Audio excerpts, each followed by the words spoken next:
I have said numerous times that because I was trained by the disciples of Martin Luther King Jr., I was really focused on the uplift of Black people as I entered my adult life.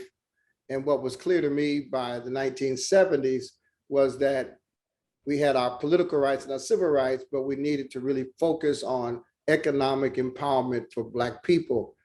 And I must say that although I worked in civil rights and I worked in religious institutions, the fact of the matter is hip hop culture, hip hop entertainment, the hip hop community has done more to impact Black economic life than any of the civil rights or religious organizations since the death of Martin Luther King Jr. And in large measure, there is one person who not only personifies that impact, but who has inspired so many younger people who have come behind him to behave in a way that creates economic self-sufficiency. And he's known as Master P, and I'm honored to have him as my guest today. Master P, welcome to the dfree movement. How you doing, sir? I'm excited to be here. And I love what you're saying about economic empowerment. I know Martin Luther King, he fought for our rights. And I realized through my journey in life, going to take you on a path where you don't know where you're going to be or what you're going to do. My road started rocking. I grew up in poverty, and all I wanted to do was be successful, make it out the ghetto. But God has took me on a different path. And when you talk about economic empowerment, I took the entrepreneurship route, even in the music industry, because I realized that we have no real plan of action. I grew up on Martin Luther King, and I've always was a dreamer, but I realized one thing: if I'll be successful, what's our plan of action? And I wanted to carry that the same way that you have been doing, and carrying Martin Luther King dream with us growing. The Bible say, pray for wisdom. And it's more than money. A lot of people, they pray for money. And when I figured that out, I knew that I was going to be on the path of economic empowerment, because it's not about me. It's about creating other millionaires around me. And that's the way I kind of look at my success, saying, I've always grew up in a team atmosphere. I grew up playing basketball. So everything that I do is all about the team. It's not just about me. And I realized that we can't take none of this with us, but if I can create more successful people around me, then we all can eat. So when you look at our culture, we done stood in the middle of the streets, we done fought together, white, Blacks, Asian, Latinos. But the one thing that I realized our culture didn't have was a plan of action. And that plan of action is creating economic empowerment, ownership and property in our communities, growing, educating the next generation, and also preserving the elderly in our community. So I've kind of like given my whole life to the youth and the elderly. And even though I come from the streets, I know that God has put me on a path to be an expert at what I do through my failures and my success. So thank you for having me as your guest. And this journey of mine, it's been difficult, but I wouldn't change nothing about it, because I know that God has me here for a bigger plan. So thank you, my brother. Well, listen, I've said that you, not just you, but your whole network of artists really broke through and changed the culture in America and around the world. But before we get to the economics, I just need one slice of an answer around how did you know that you had the artistry in you? Because that was the catalyst that you used to leverage to build everything else. How did you know? I mean, I grew up listening to Isaac Hayes and Aretha Franklin, and there were no quote unquote rapper role models for you, but you knew you had something inside you. How did you know that? Well, I think having great grandparents and parents, even though I grew up in poverty, I grew up in the Callio projects, but having that strong foundation around me, my grandmother, Big Mama, my grandfather, Big Daddy, they always took me to church. So even though I had my own decisions as a young kid to do right or wrong, but I think knowing who God is at a young age, and they say when you know better, you do better. I think that built my structure, being able to go to church. And I went to a Catholic school growing up, and I had to come back to the project with my little Catholic boy uniform on, and had to fight because people like, that's just how it was when you grew up in poverty. And I realized that God put me through that, but I knew that they always say he wouldn't put you through nothing that you can't get past, because God don't do nothing negative to you, but he also show you that he'll show you how to get through things, and he'll build your character. I think just having strong grandparents that didn't give up on me, it forced me to be a man of integrity and a man of God. So I think that's what my foundation started at.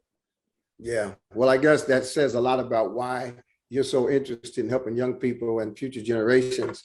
The thing that fascinated me about you was that, unlike many artists who were just happy to get a record deal and basically make other people rich, you were probably the first. If you weren't the first, you were close to the first to actually cut a deal with your distributor and own your own masters, which really put you in charge of your economic future.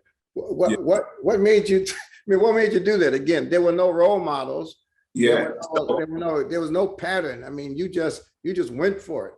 Yeah, Pastor, I'm gonna tell you, I grew up in a project with my grandparents, a 3-bedroom project. And my grandmother had 12 kids. Me and my brother, Kevin, that made 14 with 2 adults. So it was 16 people. Mm-hmm. And being hungry most of your life and not having nothing, I knew that I just couldn't have a regular job. I said, whatever I do, and my grandfather always told me, because he fought in the Vietnam War. That's where the whole No Limit Soldier thing come from, building my brand and my company with the camouflage. My grandfather always told me that if the government was supposed to give him $10,000 to move out the project and get a house, it never happened. So he always told me, say, grandson, start your own business, start your own army, and be independent. And I didn't know what he was saying as a kid. I didn't get it, but as I grew older and when he passed, I realized that I needed to do something to get us out here as a family. It can't just be about me. And being able to read those scriptures from the Bible with my grandmother, I realized that I had to take my talent and do something with it. And those were the type of things that was instilled in me as a young kid. And I don't know, I just thank my grandparents for that. Like, anybody out here watching this, when, you know, a lot of people say they don't have their mom or their father in their life, but whoever you have play that role, whether it's your auntie or your grandmother or somebody, like, you got to be willing to listen and know that people are praying for you. People want better for you. And that, I just kept thinking about that as a kid. And when I got an opportunity to do a record deal, I looked at the Michael Jordan deal. He sold his name and his brand for $1 million back in the 90s. And I realized that that was the worst deal that I knew of, that always made me think, I can't sell my name, my likeness. And the first record deal that I got, it said that for 7 years, I couldn't do nothing with my name. And I kept going back to that Michael Jordan deal. And I look at it now, which Nike, you know, further down his career, ended up making it right with Michael Jordan. And now he's a billionaire, but they had made so much money off of him, off his name, his brand. He had to change his own name to come up with Jumpman, which that brand didn't do as well as the Jordan brand. The Jordan brand is humongous still today. And I reflected on that. I even, in the 90s, I went to Michael Jackson attorney and I gave him $25,000. He said, if I gave him $25,000, I could sit down with him and he'll tell me the deal that Michael Jackson had, and that he'll show me a deal that I could get that'll change my life. And I'm like, man, I live in the ghetto, $25,000. So I started selling my CDs at the trunk of my car and cassettes. And when I built the money up, I went to see this guy and he told me, said, the next deal that you would get that's bigger than Michael Jackson, because Michael Jackson has a 22% deal. And I'm like, man, this guy brought Neverland Ranch and all this stuff up at 22%. Mhm. The guy told me I could get an 85% deal, but then I need $200,000 of marketing and promotion money. And so you got to think that I was still in the ghetto at the time. I left out there kind of upset, but it was the best $25,000 I spent. I invested in myself, and I just kept praying to God, man, like, man, I got to get out of here. I got to do something. And something just came to me, like, you got to keep investing in yourself. You are your best investment. And I just started selling my CDs and cassettes out the trunk of my car even more. And then I raised the money. And then I got a company to offer me that distribution deal. And they said, if you have $200,000, we'll give you a distribution deal. And that's just how God worked. My journey started. The rest was history. I ended up putting out my music, and I went from selling no records to today selling over 100 million records. And in the 90s, 98, I made Forbes top under 40 on the Fortune 40 list. So yeah, I saw that. I saw that. I've been watching you ever since. yes, thank you. Now it was a blessing, man, because I had so many people to take care of. People don't realize, you know, my whole goal was, and the way God worked, I've always tied 10%. And at first I didn't understand that, Pastor. Like, you know, my girl was saying, like, you need to, she was into the church hard. She was like, you need to tie 10% of your money. And I didn't want to do it at first. And then when I started doing it, my money started building back up, and it just started coming in. I was able to help so many families, not just my own family. I was able to buy my grandmother. She went from living in a project to I brought her 2 houses, and brought my mom a house, my dad a house, family members, friends, people that I put on the label. I was able to create more millionaires. Mia X, Mystical, Silk C. I was able to sign Snoop Dogg and recreate his career. So, man, it was incredible journey. We're still on this journey right now. And my motto is, the more I make, the more I give. I'm able to help so many other families. In the next generation, I created a foundation called Team Hope, to where I focus on the youth and the elderly. And it's just been a blessing. And I think anybody that's watching this, tithing is the most important thing that you can do once you're successful. So I tithe 10%, and I also take 10% and I reinvest into other business to diversify my portfolio. When I was coming up, Pastor, they told me, you only need to be good at one thing. That's the way you're gonna be successful. By me being from New Orleans, I realized that that wasn't true. And even though the failures and everything I've been through, I realized that if I only have one thing, when a hurricane come and wash it away, then I'm done. But when I diversify my portfolio and I start thinking of real estate, product outweighs talent, I start realizing that now I can be successful for a long time. And I've been successful for over 25 years now. And it's just a blessing. Well, that's what I wanted to ask you about. I mean, you said that you invested in yourself, and that's well established, 100 million units sold. You know, your music is prolific. You created other artists. And of course, you've invested in your family. But I was talking to Chuck. I was talking to Chuck from allhiphop.com. Yeah, yes. And Chuck told me a long list of things that you invested in. In fact, I don't know if he was telling the truth or not. Chuck told me you invested in potato chips. Yeah. And so my question is, how do you decide? Because, you know, our movement is aimed at motivating people to be like you and to invest. But how do you decide what to invest in? Because you've invested in much more than music. Your investments are very, they're diversified and they're very unique. So just say a word about how you make your investment decisions. Well, my thing is, I think most people, they get into stuff because of money. And mine is built on passion and love and coming up with ideas. So I tell people there's 3 types of peoples in the world. It's poor people, it's rich people, and it's wealthy people. The poor people, all they talk about is money, money, money. Where my money at, I need money, how I'm gonna get the money, who have any money, who could learn me some money, I need to borrow some money. That's the only thing poor people talk about. Yeah. Rich people, all they talk about is their things. My car, my house, they want to show you whatever they have, that's mine, that's mine, that's mine.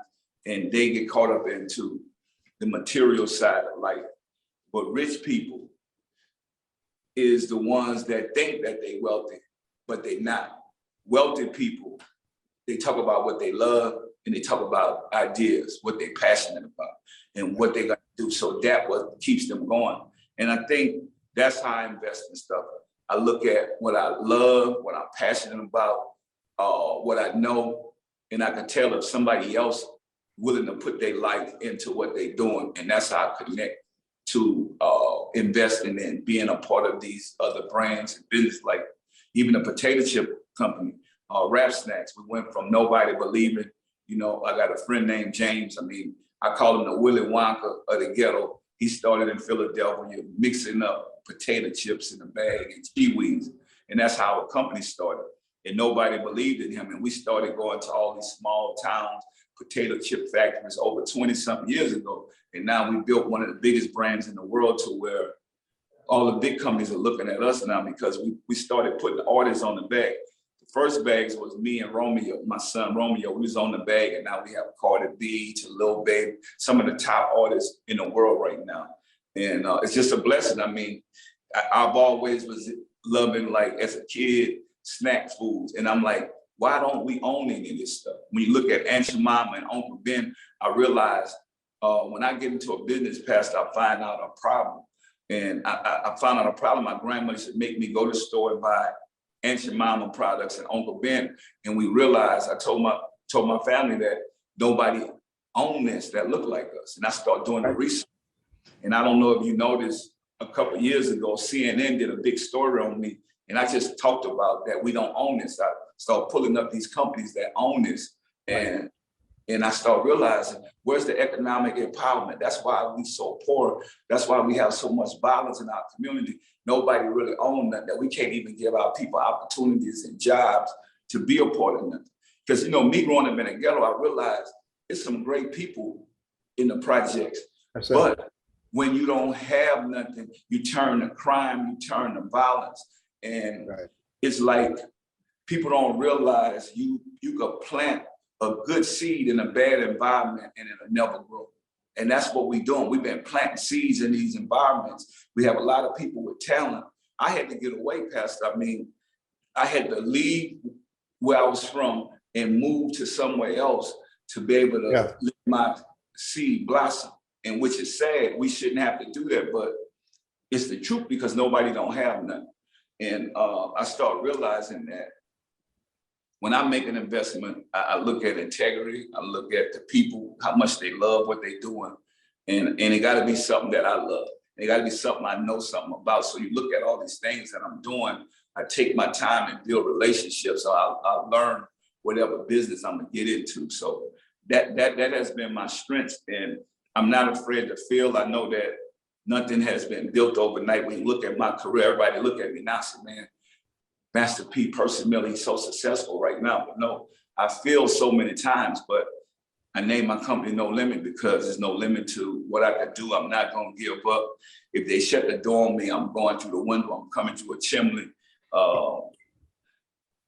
And I know that this is bigger than me. Whatever I'm doing, it's not just about me. I don't take all the glory.